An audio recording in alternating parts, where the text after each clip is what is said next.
ଆଜିକାଲି ଦୁନିଆରେ ଯଦି ଗୋଟେ ଝିଅ କିଛି କଲା ବୋଲି କିଏ ଶୁଣନ୍ତି ଯେ ଗୋଟେ ଲୋକ ଆଉ ଗୋଟେ ଲୋକକୁ କୁହନ୍ତି କି ଆରେ ତୁ ଜାଣିଛୁ ନା ସେ ଝିଅ ଏମିତି କଲା ସେମିତି କଲା, ତ ଲୋକମାନେ ଥରେ ବି ଥିଙ୍କ କରନ୍ତି ନାହିଁ ଆରେ ସେ ଝିଅ କ'ଣ ସତରେ କିଛି କରିଛି ନା ତାକୁ ଏମିତିକା କୁହାଯାଉଛି।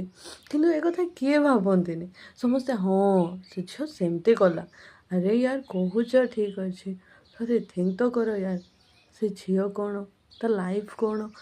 କାହିଁକି ନା ଗୋଟେ ଧଳା ପେପରରେ ମାନେ ଗୋଟେ ଛିଟା ପଡ଼ିବାଟା ବହୁତ ସହଜ, କିନ୍ତୁ ସେ ଛିଟା ପୋଛିବା ପାଇଁ ନା ବହୁତ ଟାଇମ୍ ଲାଗିଯାଏ।